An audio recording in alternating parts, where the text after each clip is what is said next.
Good morning students, I hope so आप सभी ठीक होंगे। और आपको पता ही है कि डे बाय डे हम वर्ब टॉपिक स्टार्ट करा हुआ है हमने, और आपने वर्ब की वीडियोस भी देखी होगी।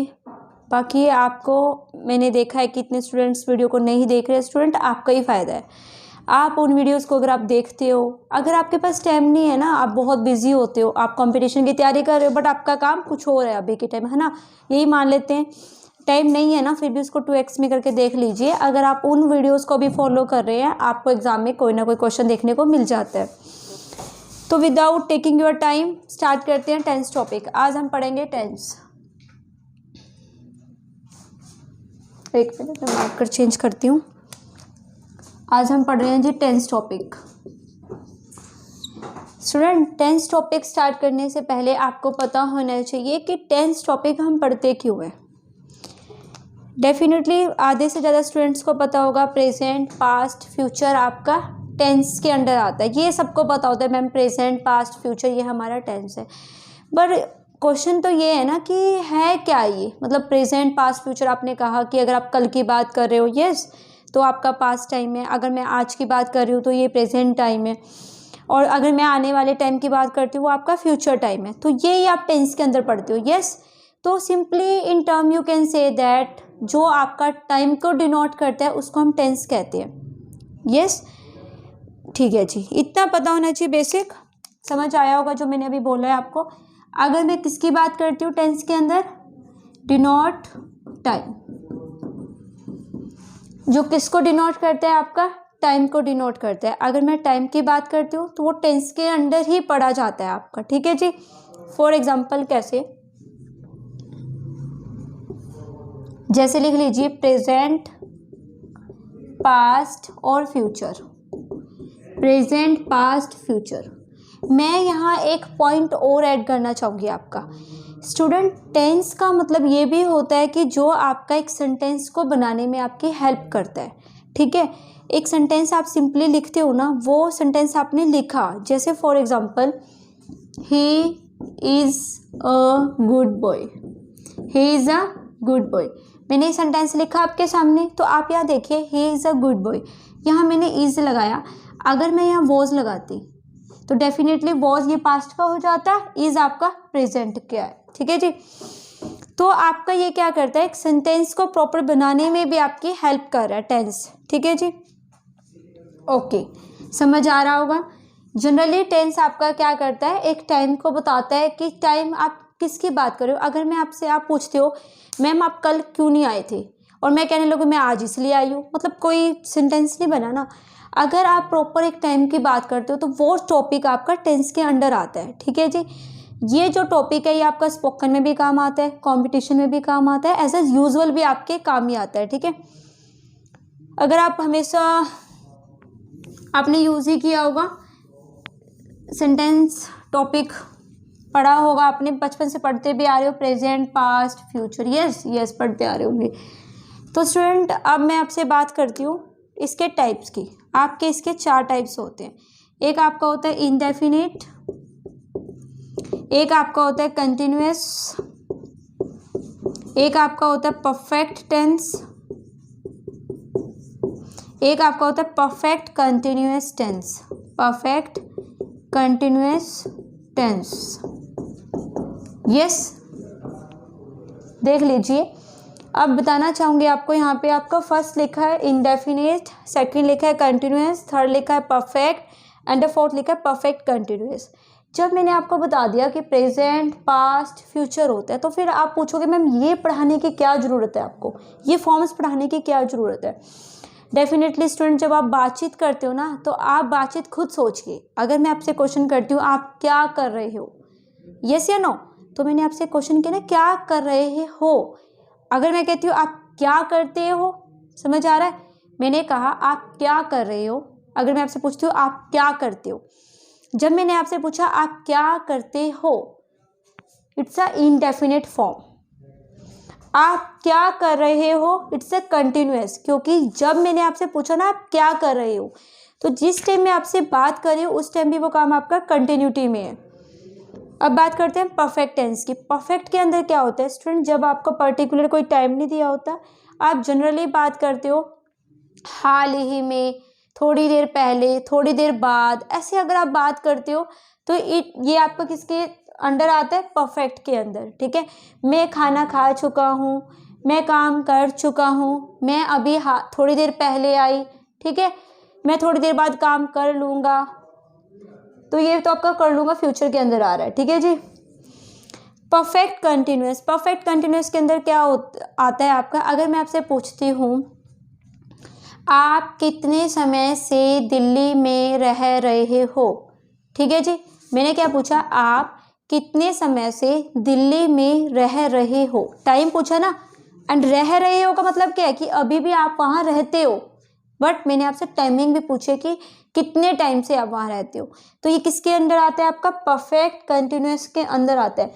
रह रहे हो कंटिन्यूटी को शो कर रहा है कि अभी भी वहाँ रहते हो।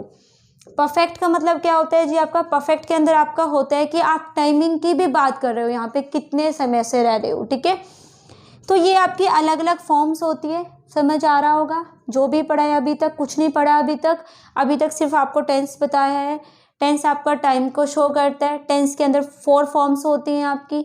Particular, present, past, future time होता है, उसके अंदर 4 फॉर्म्स होती है। फॉर्म्स भी आपको बता चुकी हूँ।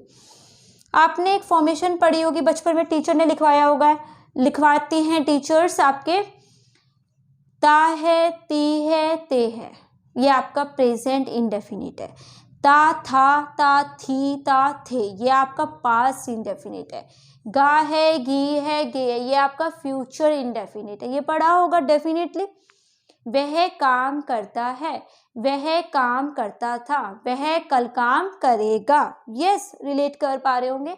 अगर मैं आपसे बात करती हूँ प्रेजेंट कंटिन्यूअस की या पास्ट कंटिन्यूअस की, है ना, कंटिन्यूअस फॉर्म समझा रही हूँ। What is continuous? कंटिन्यूअस के अंदर आता क्या है? अगर आपसे कोई भी काम कंटिन्यूटी में हो और वो काम चल रहा हो, जब मैं आपसे बातचीत कर रही हूँ, आपसे पूछ रही हूँ, तब भी वो काम कंटिन्यूटी में है, प्रेजेंट में भी कंटिन्यूटी में, पास्ट में भी कंटिन्यूटी में है, तो वो किसके अंडर आता है? आपका कंटिन्यूअस के अंदर आता है। फॉर एग्जाम्पल, आपसे कोई पूछ ले वे क्या कर रहे हैं, आप कहोगे वे खेल रहे हैं। यस, रहे हैं, तो ये किसको शो कर रहा है? ये आपका प्रेजेंट कंटिन्यूअस को शो कर रहा है लगा हुआ है ना लास्ट में। वे क्या कर रहे थे लग गया, कंटिन्यूअस तो है ना, रहे थे लिखा हुआ है। अगर कहते हैं वे कल इस टाइम क्या कर रहा होगा, क्या कर रहा होगा, रहा होगा मतलब कंटिन्यूटी को शो कर रहा है, बट फ्यूचर टाइम के अंदर वह कल, मतलब आप बैठे बैठे सोच रहे हो वह कल इस टाइम क्या कर रहा होगा, मैं कल इस टाइम क्या कर रही होंगी, है ना, इट्स शो कंटिन्यूटी। यस, मुझे लग रहा है समझ आ रहा होगा। तो मैं विदाउट टेकिंग टाइम इनको वन बाय वन आपका बताती हूँ आपको कैसे। आज हम ना इनडेफिनेट फॉर्म पढ़ेंगे, प्रेजेंट की, पास्ट की और फ्यूचर की, ठीक है जी, जो कि एग्जाम में आपके आती है और बहुत इजी है, आपको समझ आ जाएगी। अभी मैंने आपकी बेसिक अंडरस्टैंडिंग थोड़ी सी डेवलप कर चुकी हूँ कि क्या क्या यूज होता है, इनको मैं अलग से भी पढ़ाऊंगी, नो डाउट। चलो जी, विदाउट टेकिंग टाइम बात करते हैं प्रेजेंट इंडेफिनिट की।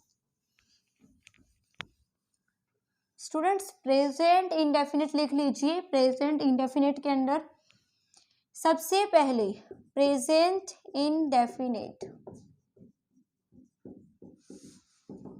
बताना चाहूंगी। प्रेजेंट इंडेफिनिट में क्या लगता है, क्या नहीं लगता, वो बाद की बात है।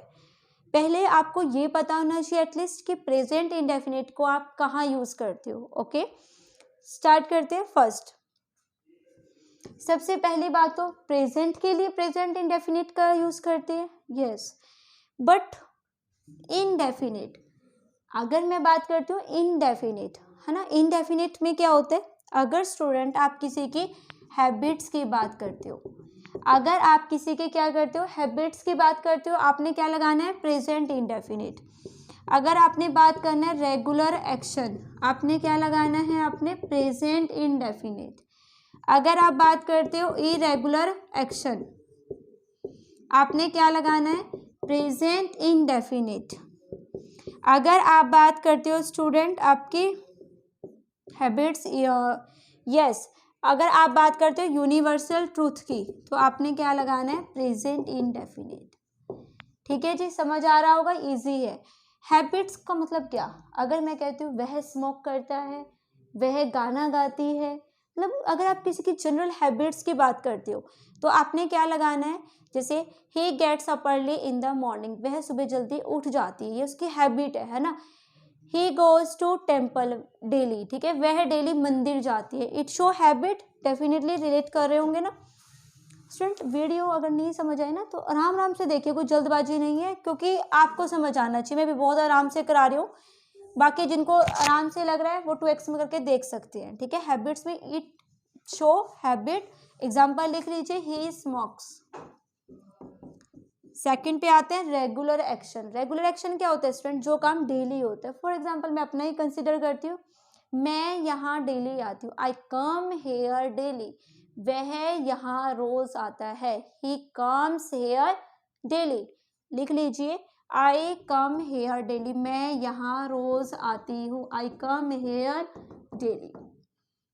नेक्स्ट पे आते हैं इरेगुलर एक्शन। इरेगुलर एक्शन क्या होता है? जो काम स्टूडेंट कभी कभार होता है, जनरली नहीं होता। सभी को पता है जापान में आपके आए दिन नहीं आते, मतलब कभी कभार के आते हैं, भूकंप आते रहते हैं। तो आप जनरली लिख लीजिए, the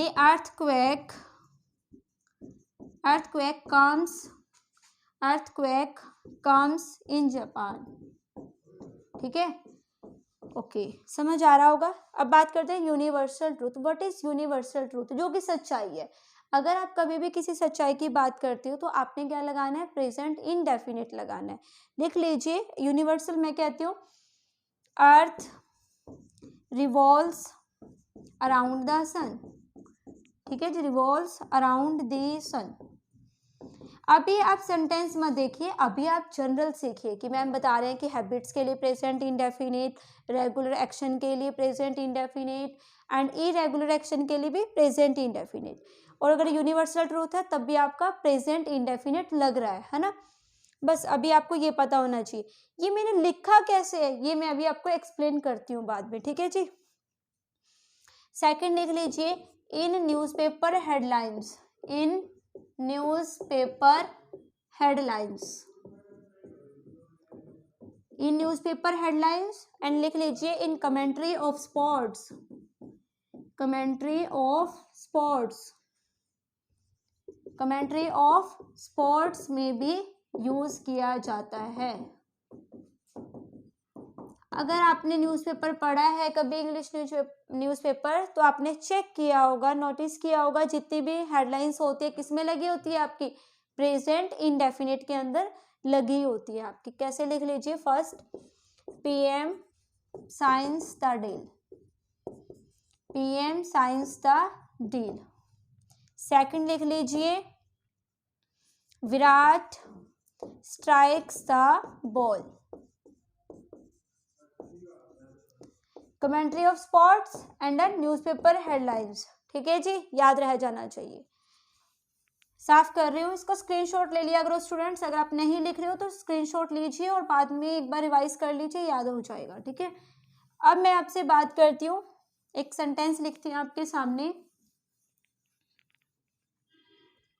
PM leaves for China next week, next week, PM leaves for China next week. इस सेंटेंस को देखिए स्टूडेंट, इस सेंटेंस में क्या है? आपने मोस्टली चेक, मैं अगर आपसे पूछती हूँ किसी से क्या इस सेंटेंस में कोई गलती है, तो मोस्टली स्टूडेंट का आंसर होगा ma'am next week. Mostly student सोचेंगे नेक्स्ट वीक है, लीव्स नहीं आएगा। पर बताना चाहूँगी, अगर आप नियर प्लान फ्यूचर एक्शन की बात करते हो, कोई नियर प्लान किसी ने किया हुआ है, फ्यूचर एक्शन है, नेक्स्ट वीक फ्यूचर टाइम है ना, डेफिनेटली, बट प्लान्ड है ये, प्लान्ड, तभी भी आप प्रेजेंट इंडेफिनिट लगा सकते हो। तो लिख लीजिए, नियर प्लान्ड फ्यूचर एक्शन के लिए, फ्यूचर एक्शन के लिए प्रेजेंट इंडेफिनिट का यूज किया जाता है, प्रेजेंट इंडेफिनिट का यूज किया जाता है, सिंपली लिख लीजिए, ठीक है। तो ये बिल्कुल भी गलत नहीं है, बिल्कुल ठीक लिखा हुआ है आपके सामने, ठीक है। अब आप सोच रहे होगे मैम चलो आपकी बात हम मान लेते, बट हमें तो ये भी नहीं पता ना कि ये प्रेजेंट है या पास्ट है, कईयों को तो ये भी नहीं पता होगा। अभी जो जो चीजें मैंने आपको बताई है कि आपने यूज कहाँ करना है प्रेजेंट इंडेफिनिट का, अभी ये तो नहीं बताया ना यूज क्या करना है। ओके, तो मैं अब आपको वही बता रही हूँ कि आपने क्या क्या यूज करना है। फर्स्ट स्टार्ट करते हैं स्टूडेंट्स। अब हम करेंगे फॉर्मूले की बात कि लगाना क्या है प्रेजेंट इंडेफिनिट के बाद सेंटेंस के अंदर।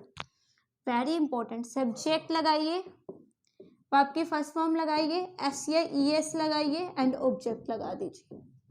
ध्यान से देख लीजिए, जब भी आप प्रेजेंट की बात कर रहे हो उसके अंदर भी इनडेफिनिट की बात कर रहे हो तो क्या लगाना है, एस या ई एस प्लस ऑब्जेक्ट लगाना है। ओके, अब क्वेश्चन ये है वर्ब की फर्स्ट फॉर्म कहाँ लगेगी, और मैम वर्ब की फर्स्ट फॉर्म के साथ एस या ई एस कहाँ लगेगा। तो लिख लीजिए, वर्ब की फर्स्ट फॉर्म लगती है आई वी यू दे, मतलब प्लूरल के साथ। वेरी इंपॉर्टेंट, V1 कहाँ लगते हैं, प्लूरल के साथ। वर्ब के फर्स्ट फॉर्म के साथ एस या एस कहाँ लगता है, ही शी इट और नेम। ये आपके सभी सिंगुलर है, यहाँ पे आपने क्या लगाना है, वर्ब के फर्स्ट फॉर्म के साथ एस या ई एस। मैं आपकी नॉलेज में एक वर्ड ऐड करना चाहूंगी, अपनी डिक्शनरी में ऐड कर लीजिए। स्टूडेंट इस वर्ड को देखिए, गो एंड अ गोज। अगर आपसे कोई पूछता है भाई इनमें से सिंगुलर वर्ब कौन सी है, जिसके साथ भी एस या ई एस लगा होगा वो आपकी क्या होगी, सिंगुलर वर्ब होगी। जिसके साथ नहीं होगा वो आपकी प्लूरल वर्ब होगी। कुछ ऐसे स्टूडेंट भी होंगे they are confusing what is कि आपका प्लूरल क्या बोल रहे हो मैम, सिंगुलर क्या बोल रहे हैं। सिंगुलर मीन्स क्या होता है जी, आपका सिंगुलर मीन्स होता है आपका कि जो आपका क्या करते हैं, एक वचन, मतलब एक इंसान के लिए लगाते हो। एंड प्लूरल वर्ब क्या होता है आपका, बहुवचन, एक से ज्यादा लोगों के लिए। तो ध्यान से देखिए, अगर किसी वर्ड के साथ वर्ब के साथ एस या ई एस लगता है सिंगुलर है, एस या ई एस नहीं लगता प्लूरल है। इसका अपोजिट, एक बॉय वर्ड है एक बॉयज है, यहाँ आप कंफ्यूज हो जाओगे। ये आपका नाउन है जी। नाउन क्या होता है इंग्लिश के अंदर, जिससे भी आपको किसी व्यक्ति के नेम का पता चले, वस्तु के नेम का पता चले, वो सारे आपके क्या होते हैं, वर्ब होती है, आई एम सॉरी नाउन होते हैं। अब ये बॉय पता चल रहा है ना आपको, ये लड़का है, ये नाउन है आपका, यस। तो अगर आप किसी नाउन के एंड में ऐसे लगाते हो तब वो प्लूरल बनता है, ये तो पता होगा ना। तो समझ आ रहा है नाउन एंड वर्ब में क्या डिफरेंस है। नाउन के साथ में एस या एस लगाती हूँ, प्लूरल बन जाता है, एग्जाम्पल बॉय एंड बॉयज। पर अगर मैं वर्ब के एंड में एस या एस लगाती हूँ तो वो सिंगुलर बन जाती है। समझ आ रहा है, तो यहीं से कंसेप्ट आता है आपका। वर्ब के फर्स्ट फॉर्म के साथ कहाँ लगती है, प्लूरल। वर्ब के फर्स्ट फॉर्म के साथ एस या एस सिंगुलर के साथ लगता है। अब वेरी इंपॉर्टेंट, कईयों को नहीं पता है, नेगेटिव में क्या लगता है, नेगेटिव में लगता है सब्जेक्ट प्लस डू या डज प्लस वर्ब की first form plus object. Same here, do लगेगा आपका प्लूरल के साथ, डज लगेगा आपका सिंगुलर के साथ। Do means I we you they, and does क्या होता है जी आपका, लिख लीजिए singular, he she it name, पता होना चाहिए। और ये नोटेड पॉइंट है, अगर कहीं भी आपको डू डज मिलता है ऑलवेज रिमेंबर दैट V1 लगेगा, ठीक है। डू के साथ भी वर्ब की फर्स्ट फॉर्म लगती है, डज के साथ भी वर्ब की फर्स्ट फॉर्म लगती है। एग्जामिनर क्या करता है, डज वर्ड लिखा होगा, डज के बाद एस या एस लगा के दे देगा, ठीक है। गलती को ध्यान से देखना है आपको, मैं भी आपको एरर देती हूँ तो कराती हूँ ये आपको, ठीक है जी। अब बात करते हैं इंटेरोगेटिव। इंटेरोगेटिव में क्या लगता है, not a big task for you. Interrogative में क्या होगा, देखो वर्ब को आपने आगे लगा देना है। इंटेरोगेटिव में क्या करना है, जो भी वर्ब है उसको आगे लगा दीजिए, मतलब डू और डज को आगे लगा दीजिए। डू डज प्लस वर्ब के first subject, I am sorry subject plus V1 plus object and question mark. Very very important, यहाँ भी नोटेड पॉइंट है, डू डज के साथ वर्ब के फर्स्ट फॉर्म लगती है। क्लियर, मुझे लग रहा है समझ आ रहा होगा, ठीक है जी। किसी को 1% भी डाउट हो तो पूछ लीजिए, बहुत इजी है, आपको पता होना चाहिए। प्रेजेंट इंडेफिनिट लगता कहाँ है, बता दिया आपको, क्या लगता है वो भी आपको बता दिया, ठीक है। स्क्रीनशॉट ले लीजिए इसका।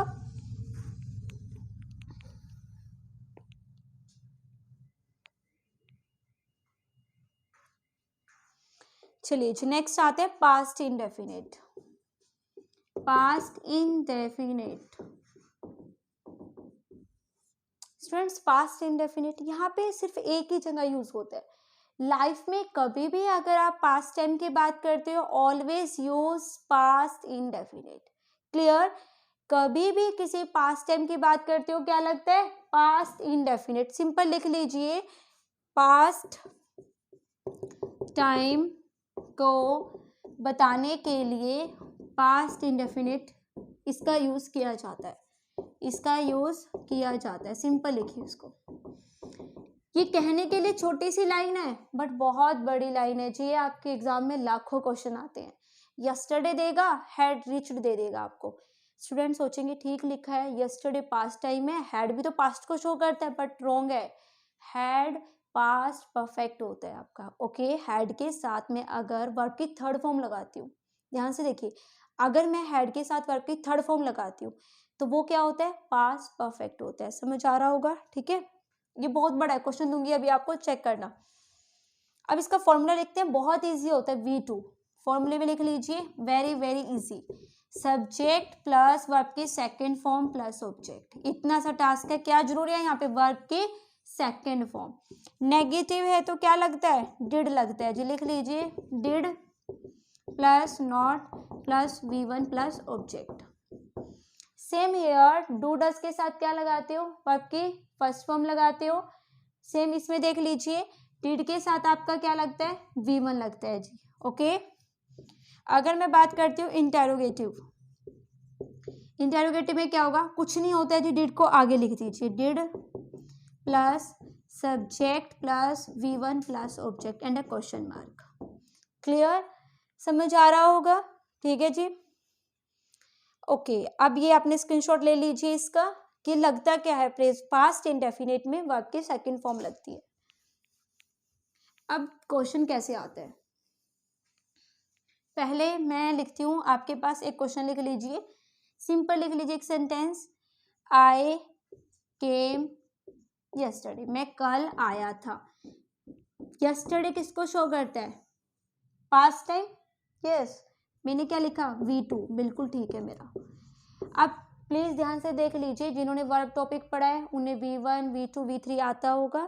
ठीक है, और आपको कंफ्यूजन रहता है मैम हमें कैसे पता चलेगा ये V2 है या V3 है? यस, आपको ना सारी वर्ब सीखने की जरूरत नहीं है, आप आसानी से बता सकते हो। ध्यान से देखिए, अगर आप V1 पता होना चाहिए बस आपको। जैसे वर्ब लिखी हुई है आपकी, इससे पहले अगर कोई वर्ब नहीं है, चेक करिए है कोई वर्ब? नहीं है ना। इसके बाद कोई वर्ब है? नहीं है। तो अगर इसके बाद कोई वर्ब नहीं है तो डेफिनेटली ये V2 है। अगर इससे पहले कोई वर्ब होती तो ये V3 होता आपका। समझ आ रहा है? जैसे मैं आपको एक और एग्जांपल देती हूँ, जैसे आपके पास एग्जाम में एक रीच्ड आई है, रीच्ड, ध्यान से देखिए, आई रीच्ड, इससे पहले कोई वर्ब है? नहीं है, तो ये क्या है? V2 है।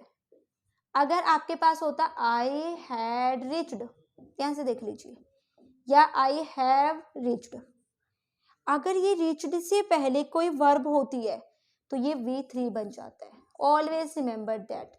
सिर्फ इतना सा टास्क है, कुछ नहीं पढ़ना आपने, ध्यान से देख लीजिए जो मैंने बताया, बस इतना पता होना चाहिए। इट मीन्स ये V2 था, ये बिल्कुल ठीक लिखा हुआ है। अब आते हैं कि एग्जाम में कैसे क्वेश्चन आता है। एग्जाम में आपके पास आते हैं जी, एक आती है आपके पास कंडीशन। मैं जो भी टॉपिक पढ़ाती जाऊंगी उसको रिलेट करती जाऊंगी। अगर आप वीडियो लगातार देख रहे हो तभी फायदा है इन चीज़ों का आपका। मैंने एक कंडीशन बताई थी, इफ के जस्ट बाद सिंपल प्रेजेंट और it will take simple future. एक कंडीशन बता रखी है आपके।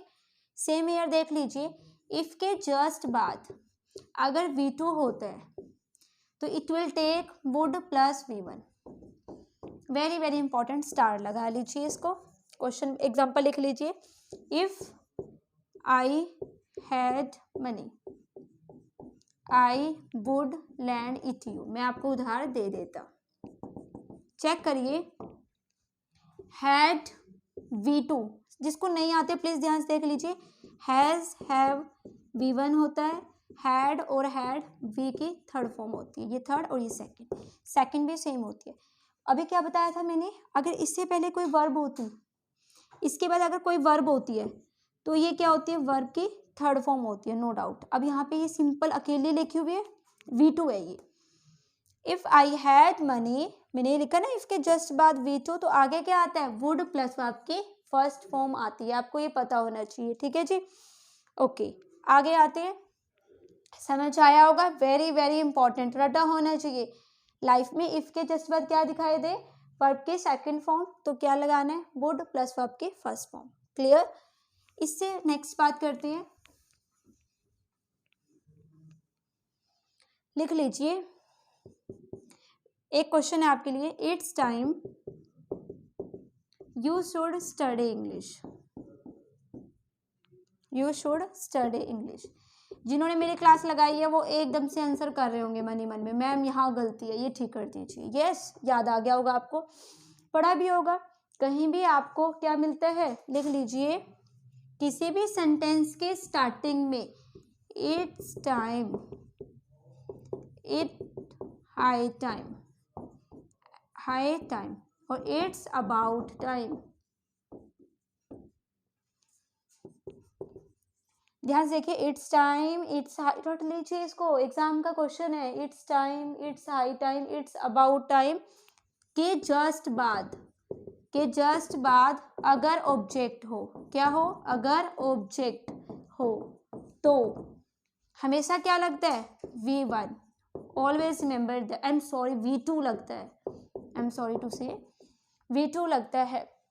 ध्यान से देखिए, it's time, it's about time, it's high time के जस्ट बाद क्या है, ऑब्जेक्ट है, तो बाकी सेंटेंस में ऑलवेज रिमेंबर दैट V2 लगेगा। इन्होंने लिखा है शुड स्टडी, ठीक कर दीजिए, शुड नहीं आना चाहिए था यहाँ पे, फिर यहाँ पे V2 क्या हो जाएगा, स्टडीड हो जाएगा।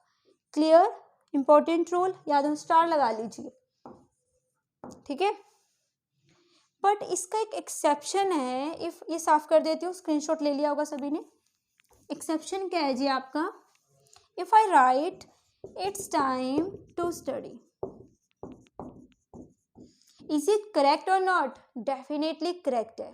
रीजन, क्योंकि मैंने लिखा है, चेक करिए, इट्स टाइम के बाद अगर ऑब्जेक्ट हो, इज इट ऑब्जेक्ट और नॉट, डेफिनेटली नॉट, ऑब्जेक्ट नहीं है ना, टू लगा हुआ है, तो बिल्कुल ठीक है, टू के साथ V1।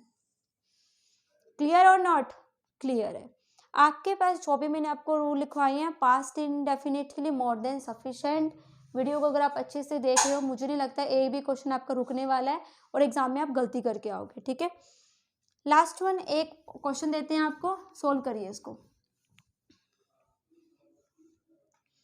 We had reached the moon on 10 October 1198।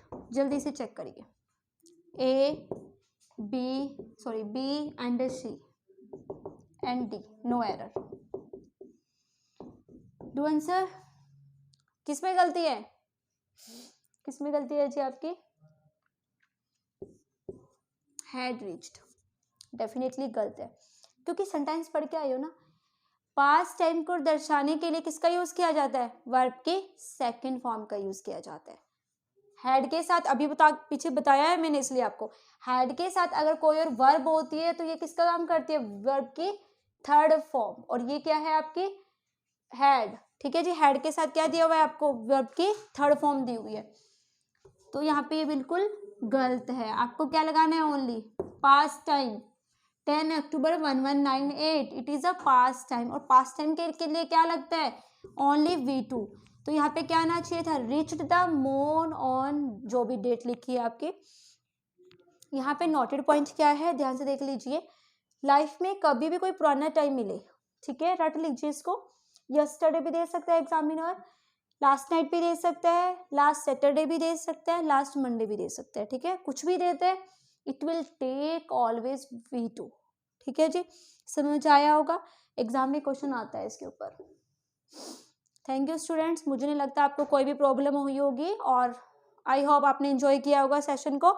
और वीडियो को ना, अगर आप मेरे पुराने स्टूडेंट हो, आप काफ़ी टाइम बार कर चुके हो और आपको टिप्स पे है चीज़ें, तो मैं फिर भी एडवाइस करूँगी 2x करिए और देखिए इसको, ठीक है। Practice makes a man perfect. Thank you students.